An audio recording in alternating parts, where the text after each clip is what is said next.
Aquí en Día D lo hemos reclamado con insistencia. No podemos mantenernos ajenos a lo que está ocurriendo porque este gobierno está haciendo agua por todas partes. Porque las pruebas abundan o los indicios abundan, aun cuando desde el Ejecutivo los ministros escuderos digan que no. Perdón, si estos no son indicios, entonces, ¿qué estamos reclamando? El señor Beder Camacho ingresando, seguimiento, ¿no? Seguimiento que se ha hecho a las embajadas de Venezuela y de México. ¿Ah? De México y de Venezuela. ¿O es que el señor Beder Camacho iba a título personal para ganarse unos porotos con su jefe? ¿Su jefe quién es? El presidente Pedro Castillo. ¿Qué hace yendo a la embajada de México y de Venezuela? Bueno, según un colaborador eficaz, ¿a pedir asilo para quién? Para Bruno Pacheco, que estaba en la clandestinidad, el exsecretario del despacho presidencial de Pedro Castillo. Estaba en la clandestinidad y amenazando en sus redes de que si no le echaban una manito, porque sería el mensaje, pues él iba a cantar como que finalmente estaba ocurriendo. ¿Querían pruebas? ¿Querían indicios? ¿Quieren seguir negando la realidad? Francamente, ya no le alcanza al Ejecutivo y a los ministros escuderos la carta plañidera, ¿no?, llorona, de la victimización, porque no se acepta a un presidente de origen humilde y campesino. Tampoco les alcanza seguir golpeando a la prensa maltratada una vez más esta semana. No se le permitió ingresar a la conferencia, a la rueda de prensa que dio el presidente, porque nuestros colegas extranjeros habían pedido exclusividad y han sido desmentidos, pero públicamente. La desfachatez para mentir, además.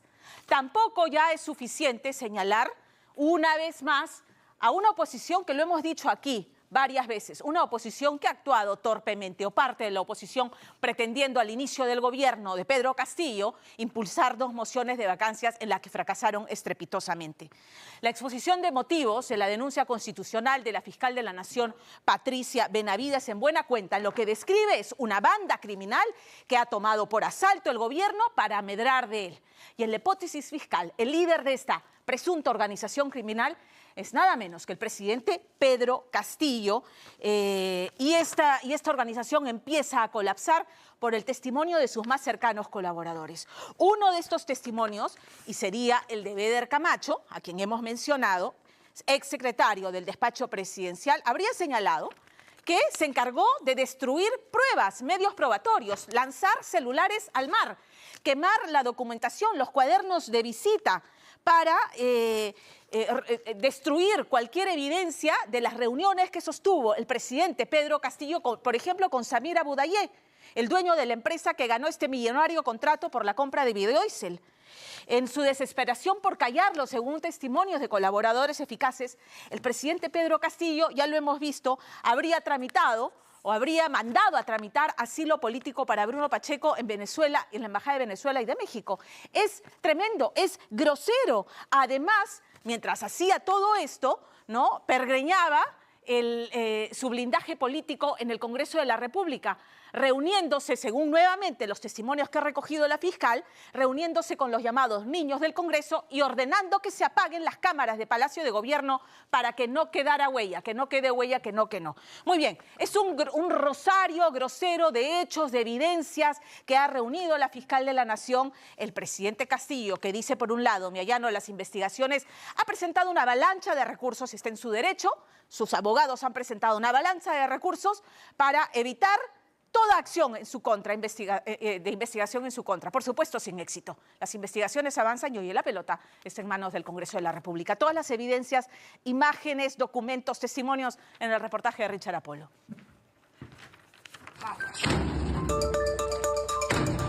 Dicen que cuando Salatiel Marrufo escuchó el estruendo en la puerta de su casa, no hubo necesidad siquiera de asomarse a ella para saber que los agentes de la DIVIAT iban por él. Sabía que el círculo de las investigaciones en torno a la presunta organización criminal de la cual sería parte Marrufo se está cerrando cada vez más.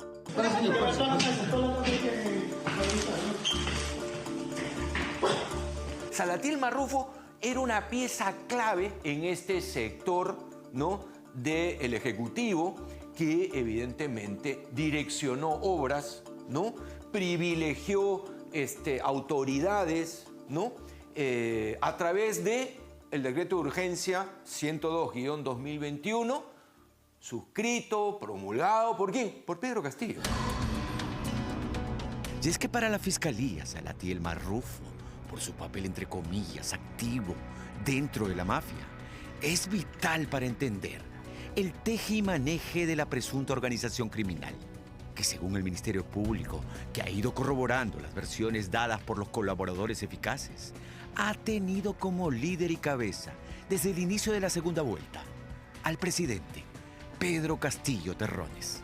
Y no solo lo corroboran colaboradores eficaces, también lo corroboran testigos que ahorita están siendo protegidos por la Fiscalía porque sus versiones son muy importantes, porque han sido testigos, por ejemplo, de entregas de dinero. La mera versión testimonial de una persona es una prueba que se va confrontando con otros elementos que la van haciendo más rica.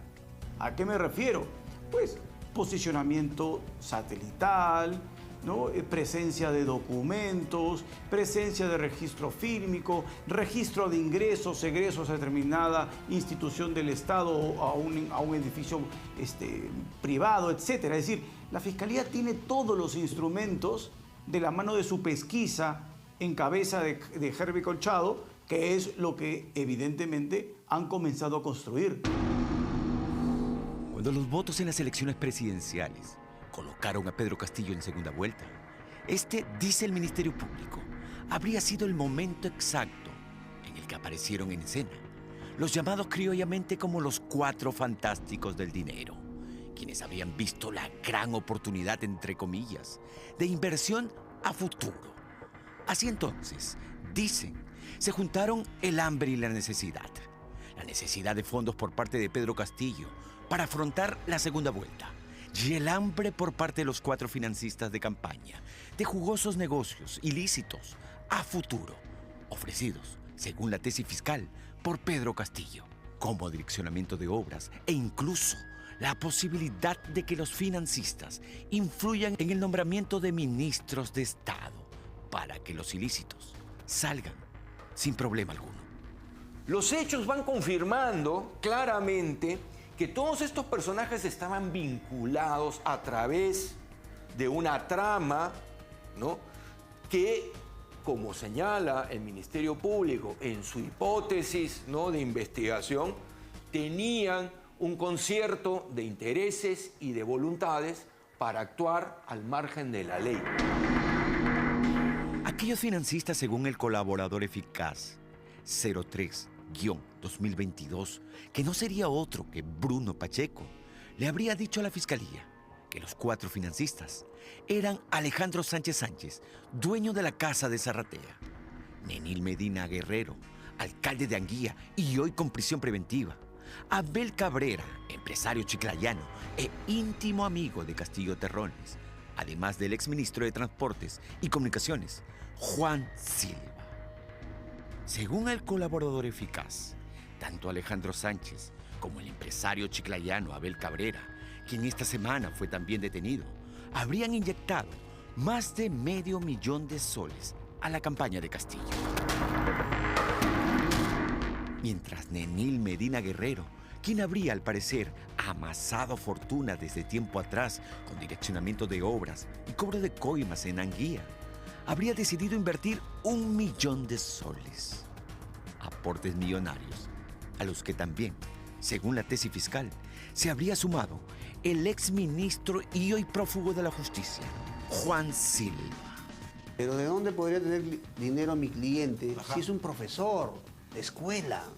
Un profesor que ha estado más de 25 años en el servicio educativo y que justamente ahora está pendiente de correr el riesgo de que le quiten todos sus derechos laborales porque se ha tenido que poner a buen recaudo, forzado por las circunstancias.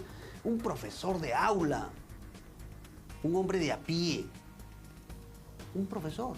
¿De dónde va a tener dinero? Lo que pasa lamentablemente en el caso de Silva no solo es que hay la acreditación absoluta de la vinculación personal con Castillo previamente, sino con la narración de una serie de testigos que colocaban a Silva durante la campaña como una persona bastante influyente en esa etapa. Pero además, lo peligroso para Silva, que lo coloca en una situación de exposición, es que ya no tenemos un colaborador, ni 2 ni 3. Tenemos 5 o 6. y tal vez 8. Según la tesis fiscal, Pedro Castillo se habría dado cuenta rápidamente no solo que ofrecer negocios ilícitos y el poder para que sus financistas designen ministros y funcionarios públicos a la medida era la mejor forma de pagar favores de campaña, sino además se habría dado cuenta, señala la fiscalía, que de forma ilícita y abusando de su cargo como presidente podía hacer negocios oscuros y cobrar coimas a diestra y siniestra por obras e incluso por designaciones en cargos estratégicos en el Estado, como habría ocurrido en Petroperú con el nombramiento de Hugo Chávez como gerente general, un nombramiento por el cual el colaborador eficaz 03-2022, Bruno Pacheco, habría recibido de manos de Fermín Silva, dueño de la clínica La Luz, un total de 45.000 soles, 15.000 para Pacheco, y los 30.000 restantes habrían terminado en manos del presidente Pedro Castillo. Lo importante de lo dicho por el colaborador eficaz es que aquella versión del pago, tanto a Pacheco como al presidente Castillo, habría sido, escuche bien, corroborado por un testigo presente en dicha entrega de dinero a Pacheco por parte de Fermín Silva. Y todo apuntaría a que ese testigo podría ser el propio Silva o su sobrino, quien al parecer estuvo presente aquel día. Al parecer, Fermín Silva, el dueño de la clínica La Luz, ha terminado corroborando lo dicho por Pacheco. Y eso es importantísimo porque la versión de una persona que ha sido absolutamente trascendental porque está presente en la realización de los actos delictivos, encuentra respaldo en otra persona respecto de quién no hay mayor imputación en ese momento, sino que comienza a narrar y a confirmar la versión de quien ya tiene una imputación. Es una versión que le da solidez a la tesis incriminatoria de la Fiscalía y obviamente abona en su momento a la corroboración de la tesis del colaborador. Pero hay más. Este es Auner Vázquez Cabrera, quien esta semana también fue detenido preliminarmente, sindicado de formar parte de la presunta organización criminal liderada, al parecer, por el presidente Pedro Castillo.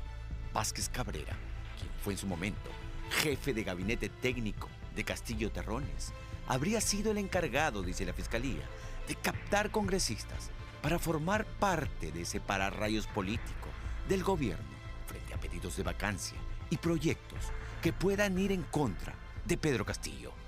Auner Vázquez habría logrado, según el colaborador eficaz 03-2022, reclutar a los niños, 6 congresistas de Acción Popular que sin desparpajo le habrían entregado a Auner Vázquez currículos y proyectos a fin de designar funcionarios públicos y buscar direccionar obras en sus regiones en favor de empresas que los niños habrían propuesto. Todo a cambio, señala la Fiscalía, de estar a merced del gobierno. Creo que la memoria de muchos peruanos nos ha remontado cuando vivíamos en esa corrupción, en esa organización criminal que también significó la época del 90 al 2000 con Vladimiro Montesinos Torres. Y el modus operandi idéntico, parece que han sido muy buenos alumnos de Vladimiro Montesinos, porque en esa época también se captaba congresistas para lograr la finalidad ilícita de la organización criminal. Y aquí entra a tallar este señor Auner. Pero como nada es casualidad en la vida, y mucho menos en política, el hecho que Auner Vázquez haya buscado como primera opción reclutar congresistas de Acción Popular tendría una explicación. Porque no hay que olvidar que Auner Vázquez fue jefe del gabinete técnico de la presidencia de Pedro Castillo. Ajá. Pero antes de esa responsabilidad, Auner Vázquez fue candidato de Acción Popular en Tacabamba. Fue candidato municipal en las elecciones de 2018. Entonces, Auner Vázquez tenía una relación, ¿no?, anterior con Acción Popular. Se ha dicho en medios que se trata de una guardería. Yo creo que esa es una tesis bastante, creo yo, conservadora. Yo no habría de una guardería, yo habría de un centro educativo completo.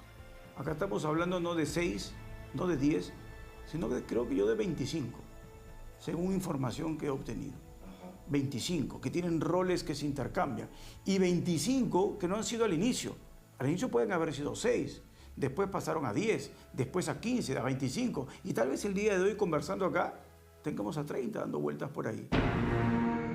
Son alrededor de 190 medios probatorios con los que hasta el momento contaría la Fiscalía como parte de su investigación, que incluiría, dicen, la versión corroborada del colaborador eficaz 04-2022, quien buscando beneficios con la justicia y aprovechando actualmente la cercanía al círculo íntimo del presidente Castillo, desde muchas semanas atrás, habría estado ayudando al Ministerio Público. Aquel colaborador le dijo a la justicia que Beder Camacho era el encargado, entre otras cosas, de desaparecer evidencia que pueda incriminar a Pedro Castillo. Y habría sido Beder Camacho, según el colaborador, quien no solo habría quemado el cuaderno de ocurrencia de los edecanes de Palacio de Gobierno, sino además le solicitó a dichos edecanes sus celulares, los cuales luego Beder Camacho habría lanzado en la playa de La Punta, en el Callao. Todo indicaría, como se ha estado comentando a lo largo de estos días, de que Beder Camacho ha sido y es ciertamente un testigo o un colaborador eficaz que ha comenzado a contar, a delatar. La justicia tiene la posibilidad a él, por esos videos, audios, documentos, versiones, datos para que la Fiscalía haga posicionamiento geosatelital, que filmen determinados lugares donde van determinadas personas, lo puede colocar a él en la posibilidad de hasta darle un premio de la magnitud tal de que esta persona se le mande fuera del país, se le cambie de identidad y se le dé una manutención de por vida.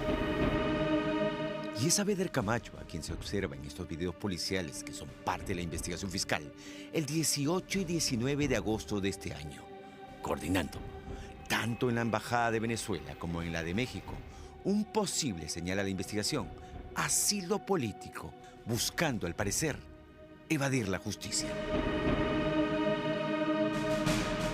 Ante la abundancia de indicios y corroboraciones, los hoy detenidos e incluso los hoy prófugos de la justicia, como el dueño de la casa de Zarratea, tendrán que decidir entre las rejas o colaborar con la justicia.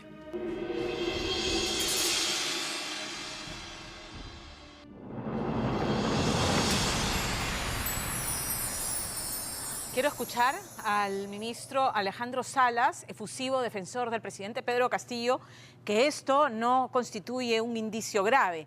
Porque, a ver, es que Beder Camacho, por iniciativa propia, personal, él solito se le ocurrió, me voy a ganar puntos bonus con mi jefe y voy a ver si le consigo asilo a Bruno Pacheco. No, me voy a hacer una.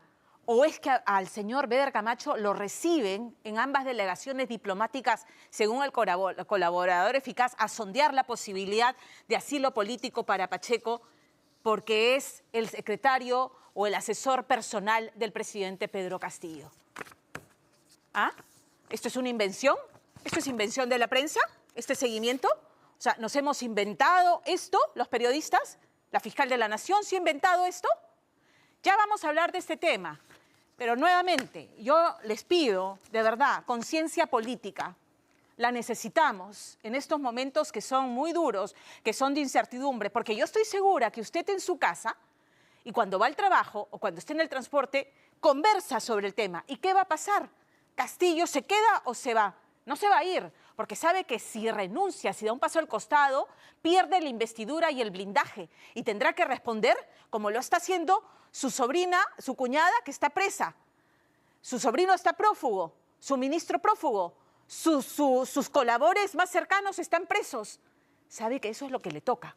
Sabe que eso es lo que le toca. Entonces, ¿cuáles son las salidas legales a este entrampamiento? Quédese con nosotros para que lo escuche, lo desglosamos y usted entienda, porque todo hoy está en manos de este Congreso que ha sostenido a este presidente. ¿Se va a romper este equilibrio precario, sí o no?